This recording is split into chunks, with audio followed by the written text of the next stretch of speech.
Ons almagtige Vader, Here, ons dankie vir die voorreg om sommer hier in die natuur U naam te kan loof en prys. Here, ons doen dit want ons weet deur U en tot U is alle dinge. Dit is ons vanaand 'n ongelooflike voorreg om 'n paar jong mense hier te hê, om kinders van U te sien wat ons dalk lank terug gesien het en sommer 'n klomp nuwe gesigte oor wie ons baie opgewonde is om te leer ken. Here, ons bid daarom dat U ons saam weer sal seën, dat U Gees sal stuur en elkeen van ons harte kom werk. En daarom groet U ook vanaand elkeen hier met die woorde in Johannes. Here, U het ons vriende genoem en ons is dit ook. U het U lewe vir ons afgelê en ons geleer wat ware liefde is. Ons is hier om U te aanbid en die liefde wat U vir ons het te vier. U is die bron van ware vriendskap. Genade en vrede vir julle van God ons Vader, van Jesus, ons vriend en ons verlosser, en van die Heilige Gees wat vriendskappe wat so kosbaar is vir ons moontlik maak. In Jesus se naam bid ons dit. Amen. Julle sal sien op die bord gaan daar nou 2 lettere wees, maar daar's ook 'n papiertjie. So die van julle wat nie so ver kan sien, ons is nog besig om ons tegniese deel so 'n bietjie op te dateer. So ons gaan sien hoe soos ons gaan, wat het ons nodig en wat werk lekker. Maar op julle tafels is daar ook papiertjies, finaljaars het julle papiertjies. Maar julle kan gelukkig goed sien in die boodskapie op. Ons gaan 2 liedjies sing, Vlam 2 en dan Vlam 124. En daarna gaan ons met dadelik regval met die preek. So Vlam 12 en Vlam 124.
Ek wil by die microfoon wat op die uitsending opgaan afhaal. dat ek myself my dag oorsing op die livestream, hè. Dit was lewendig. En hy wil ek amper nooit weer sing nie. Dit was al terrible. Maar so ek wil nou af, dat ons myself, my nie in die agtergrond hoor, nie so hard en duidelik nie. Geef julle, julle moet vir so 'n paar minute. Daar's nou nuwe mense wat jy tog wat ek dalk nie ken nie, en daar's mense wat ek dalk goed ken. Ons wil vinnig sê vir mekaar jou name, en dan wil ek graag hê oor die volgende net so 5 minute bespreek. Nommer 1, wat beskou jy as 'n vriend? En dan, en op grond van daai definisie wat jy het vir hoe 'n vriend lyk, hoeveel vriende het jy? So, eintlik tot 2 opdragte, kry jy 'n definisie van wat jy dink is 'n goeie vriend, en dan op grond daarvan sê hoeveel vriende het jy werklik, op jou eie persoonlike definisie daarvan. So, ons gaan om die tafels gesels saam, ons gaan so 5 minute gee. Koffie het nie as kom jy 'n koffie kry. Okay, so ek gaan nie nou vrae terugvoer nie, maar julle het mekaar nou leer ken, julle weet wat julle opinies oor vriendskap en hoeveel vriendskap het julle regtig. Donderdagoggend, toe het Grace in graad R atletiek gehad. Nou, hoe dit werk is, jy kom by die skool, 7:45, en dan staan die 280 graad R in nou so op die baan, agter mekaar, en dan begin hulle nou uit na hardloop, nee? Maar dit is nie ek wat wil praat nie. Ek kom by skool aan, en nou sit al die nuutwerkende mamas en papas, party van hulle afgevraag, sit hulle op die paviljoene, en Derek is obviously by die werk. So nou stap ek na die paviljoen toe, en dan wil by iemand gaan sit.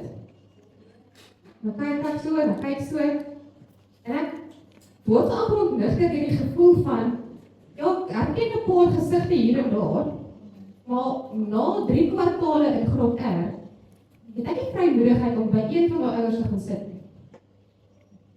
En vir 'n oomblik het ek bitter eensaam gevoel. En dis nie dat ek nie vriende het nie, ek het baie goeie vriende, maar in daardie oomblik, 7:45 op 'n donderdagoggend, was niemand van hulle in my omgewing. En ek gaan sit en op die paviljoen so by my lonesome, en nou gaan ek gil soos 'n maar vark vir my seentjie wat gaan skree, so dalk wil mense nie met my vriende wees nie. Julle hoor die emosie. So wanneer jy stap by 'n plek in, jy herken mense, maar ek het nie vrymoedigheid om hulle aan te sluit en selfs wil ook net geselsies maak. Dit is my bietjie laat wonder oor die verskil tussen 'n netwerk, want ek kyk iets soos 'n skool waar jy ouers sien, bou jy 'n netwerk dalk op, maar die verskil tussen 'n netwerk en 'n gemeenskap, want dit is 2 verskillende goed. Ek dink ons almal voel party wel so. Ongemaklik, ontuis, en eintlik, as ek die Engelse woord kan gebruik, disconnected. Disconnected van die mense rondom ons. En ek dink die vraag is dan, in 'n wêreld wat ons meer vriende op sosiale media het as ooit tevore. Ek het byvoorbeeld oor 1000 vriende op Facebook. Nee? Ek ken hulle name dalk, maar ek het nie vrymoedigheid om noodwendig hulle te gaan sit nie. So in 'n wêreld wat ons meer vriende het as ooit, hoekom voel ons nog steeds so alleen? So eensaam. En veral as ons begin worstel met goed, we kry uitdagings in die lewe, en dalk daai lys 'n bietjie kort van wie jy kan bel in jou hart kan doen. Ek dink dit is die spanning van ons lewe. Die verwagting van koneksie en die werklikheid van hoe dit is. Nou as jy so 'n bietjie na die Bybel gaan kyk en begin rondblaai en soek na vriende in die Bybel, dan kom jy op 'n klomp plekke op dit af, spesifiek in die Spreuke boek.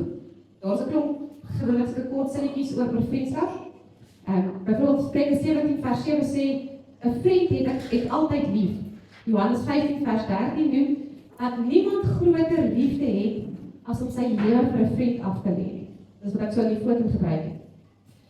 Maar die een besondere teks waarop ek afgekom het in my soektog na iets in die Bybel oor vriendskap, was hierdie verhaal van die verlamde man. En hierdie verhaal is so belangrik in die Bybel dat 3 evangelieskrywers daaroor praat. 3 evangelieskrywers. So, hy kom in Markus voor, dat ons nou vanaand gaan saam lees. Hy kom in Lukas voor en hy kom ook in Matteus voor. En ons gaan nou sien, wanneer ons saam lees uit Matteus, uit Markus uit, Dan is daar in hoofstuk 2.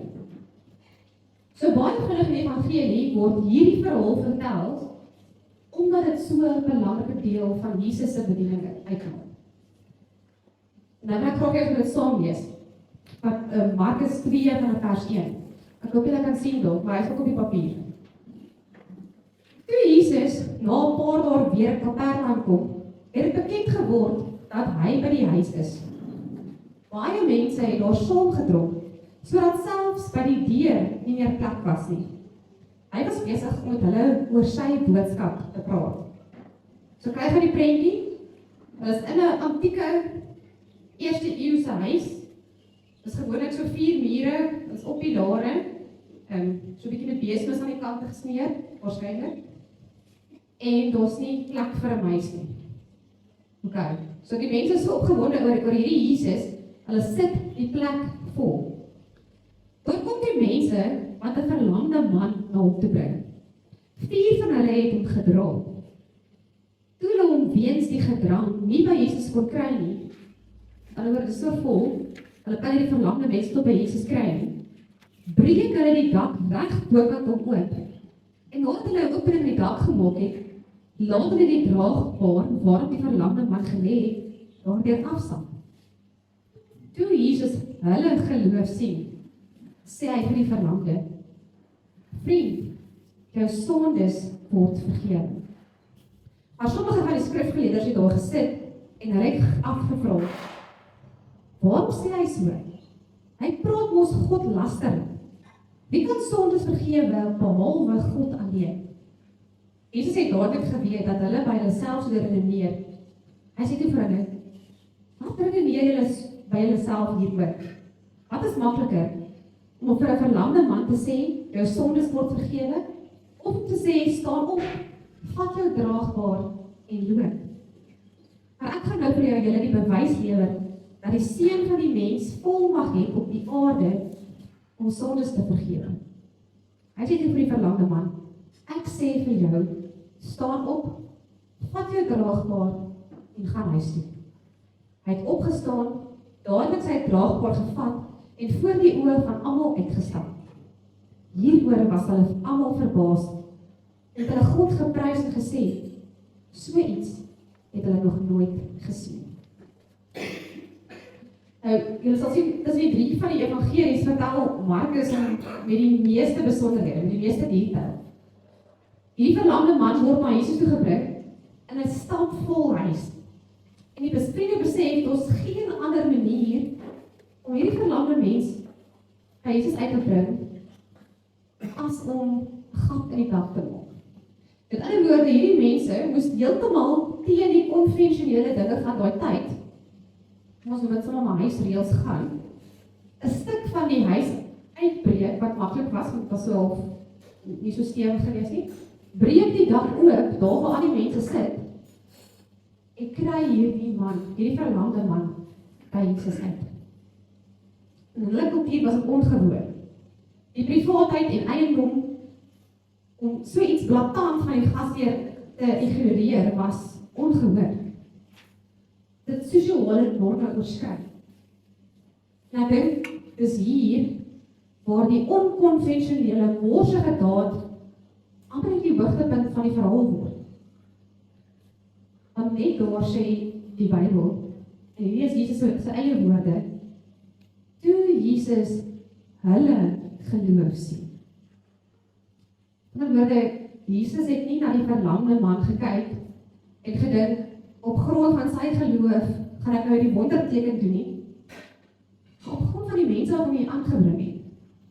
Wat nie omgegee het dat daar reëls en regulasies is wat by die tyd moet inpas, wat oorskry het en hom so desperaat by Jesus wat het. En ek dink, hier is waar ons die radikale definisie van vriendskap kry. Sien, vriendskap is nie 'n gerieflike reëling nie. So as na die vriende kyk, dan besef ons vriendskap is eintlik 'n belofte van opoffer. Soos om 'n gat in die dak te breek vir iemand. Toe Jesus hulle geloof sien. We gaan weer so oomblik gee om vir so 'n oomblik hieroor te dink. En ek wil julle met in julle groepe gou reflekteer. Hoe sou jy voel as jou vriende 'n gat in die dak moes breek om jou by Jesus uit te kry? Sou jy hierdie morsigheid, sou jy hierdie morsigheid wat met daad gepaard gegaan het aanvaar? En sou jy daai vriend wees? Goed, ek gee julle weer so 5 minute. Die geheim van die vreugde in vriendskap lê nie in 'n lewe sonder probleme nie. Ek dink as mens vriendskappe sien as plekke of as verhoudings, as koneksies waar daar geen issues is nie, dan wonder ek of mens regtig vriende is. Maar vriendskappe gaan oor gedeelde betekenis en gedeelde vreugdes. Dis wat die ouens gedoen het. Hulle kon nie hulle vriend se verlamming net so aanvaar nie. Hulle het al hulle vermoë gedoen oor sy moeilikheid ook hulle moeilikheid geword het. Oor hulle geloof ook sy geloof was. En ek dink nog die interessante van hierdie verhaal is, ons dink nou die verlamde man, hy is die een wat gewen het in hierdie verhaal. Hoe hy kon opstaan en loop, hy het sy draagboor opgetel en die pad gevat. Want eintlik is die vriende se lewe iemand ingrypend verander het. En daardie een daad van geloof het dit moontlik gemaak dat al 'n wonderwerk voor hulle oë gebeur, en nie net dit nie, die skare het opgestaan en gejuig en vir God die eer gegee oor hierdie ongelooflike ding wat hulle sien gebeur het. 'n Plek waar Jesus in Markus 2 al kom sê wie hy is. Die volle gesag daarvan. En ek dink dis waarom die verhaal so mooi is. Hulle sal sien in die teksgedeelte en ook in nie een van die ander weergawe daarvan nie, word hierdie vriende se name nooit genoem nie. Hulle is onbekende vriende. Hulle word nie by name genoem nie vir die spesifieke rede wat ons met hulle kan assosieer. Wie hulle is en hoe goed hulle hierdie vriend ken, is nie ter sprake nie. Want iets van die bereidheid van hierdie 4 vriende, onbekend, om so opoffering te gaan en iets vir hierdie mense te doen. Ek dink dit is so 'n half, as ons wil kom by 'n definisie van vriendskap, dan begin ons daar by hierdie verhaal van die bereidwilligheid om 'n vriend te wees, selfs diegene wat ons nie ken. Vir onbekende mense wat ons op ons paaie kruis.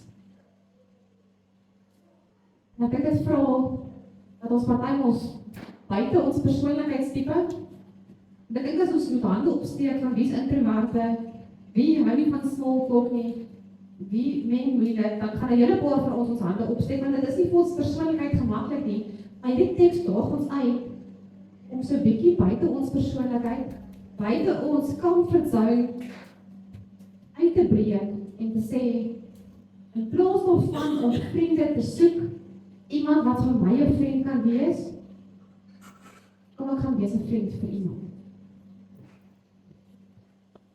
So eintlik moes ek donderdag by die eerste persoon wat ek gesien het, gaan sit het en 'n chat aangekloop het. En dit is ook my persoonlikheid, so ek weet nie of ek so gereserveerd nie. As ek 'n vriend wil hê, dit is nie 'n transaksie nie, dit is nie ek gee 'n bietjie, jy gee 'n bietjie nie. Dis, wat kan ek iets opoffer om vir iemand 'n vriend te wees? Ek dink potensiaal en dit is so ongelooflik. En dan gaan ons die mense sien wat alleen is. Die mense wat eensaam is. Ons gaan 'n plek hê waar ons mekaar se vrese, mekaar se uitdagings, mekaar se vreugdes kan deel. 'n Plek waar ons besef dat geloof is nie 'n solo onderneming nie. Dis iets wat ek alleen doen. Dis iets wat ek in gemeenskap doen. Nie so met 'n netwerk nie, maar dis iets anders. 'n gemeenskap van mense wat bereid is om my op te tel en tot by die Here te dra as ek dit nodig het. En vice versa. Wat dan bereid is om op te tel voor die voete van Jesus te gaan neer. Julle gaan nou vanaand hoor van die Amicus groep. Dit is vir jong werkendes, studente, almal wat eintlik klaar is met die katedrese program. En hierdie Amicus groep het die potensiaal om vir jou so 'n plek te wees. Nie 'n netwerk van mense wat dit dalk so sien op 'n Sondag nie. Potensiaal om saam met jou deur die swaar van die lewe te gaan. Om saam met jou te vier as al vreugdes is. Maar die vraag is, wat 'n vriend is jy? Ek dink, hierdie dinge begin met my gepraat, want ons verval maklik in 'n plek waar ons in ons bubbels bly. Waar ons so half gemaklik raak met die lewe, waar mense jy sien hoe dit kom en gaan. Maar ons besef nie dat die eensaamheid wat ons soms voel, is ook die eensaamheid wat hulle voel. So mag ek die verhaal ons vanaand uitdaag en motiveer, om dalk nie die volgende in ons pad kruis. Tot by die voete van Jesus uit te bring. En ek dit stel nou verskriklik eenvoudig. Ek weet, vriendskappe is nie so maklik nie. Dit is nie so eenvoudig soos, ek soek 'n maatjie, kom. Maar hierdie vriende het 'n morsige ding gedoen. Hulle het 'n dak oopgebreek. Dit was nie lekker nie, hulle sou moeilikheid kry. Maar hulle het anyway gedoen. So ek dink die verhaal daag ons uit om bietjie morsig te raak. En buite ons kan van sy op te doen. Amen. Terwyl ons net so sit, kom ons bid saam. Vader, ons eer U dat ons eintlik kan begin met ons definisie van vriendskap, met die vriend wat ons het in U. Maar U sê in die woord, ons het 'n vriend in U, en wat is 'n vriend nie anders as iemand wat bereid is om sy lewe af te neem. Ja, dit het U vir ons gedoen. U het alles kom uit die weg ry wat skeiding word tussen ons en U, omdat U ons so verskriklik liefhet. En daarom kom pleit ons Here, kom vra ons dat U ons so bietjie uit ons gemaksone uitruk en die potensiaal toe ontsluit wat daar is in 'n geloofsgemeenskap van kinders wat vir U lief is. Daar is soveel swaar dinge in die lewe. En wanneer ek hierdie verhaal in die Bybel vanaand hoor, dan hoor ek dat ek dit nie alleen hoef te dra nie. En ek kom help ons om dit raak te sien. Om so 'n vriend te wees. Dankie vir ons saam wees, Here, om die ongelooflike geleentheid te kan hê om net miskien iemand se pad te kruis wat nodig het dat U ons geloof sien. In Jesus se naam bid ons dit. Amen. Kom ons sing as 'n afsluit of 'n slotlied 10.000 redes. Hy is ook op julle papiertjies. En hierdie lied is vir my baie spesiaal. Want hulle sal sê dit verskil van die vlam weergawe. Dit is eintlik ons in Engels, dit is 10,000 reasons. Ons het 'n baie talentvolle oralis wat hierdie vir ons gaan in mooi Afrikaans skryf. So kom ons sing dit lekker hartlik saam. 10.000 redes.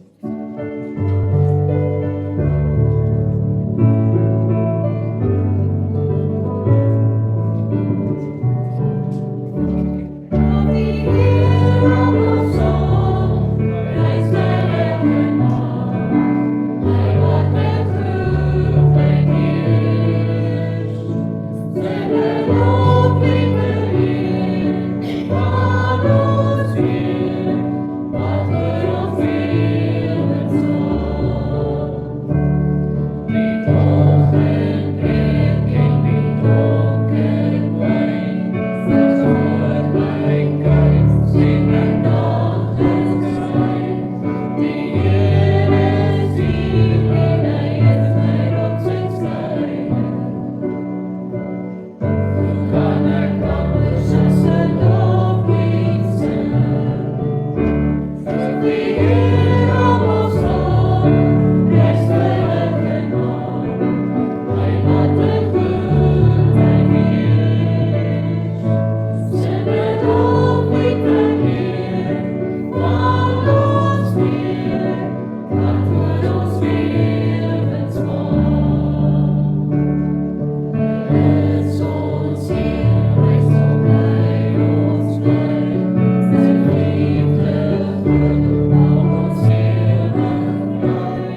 gaan in die seën van die Here en gaan in vrede. Gaan nou en onthou dat julle vriende van Christus is. Gaan en wees die lig vir die wêreld en wys diegene rondom julle wat ware liefde en ware vriendskap is. Mag julle lewens volkome wees in die liefde van Jesus Christus. Amen.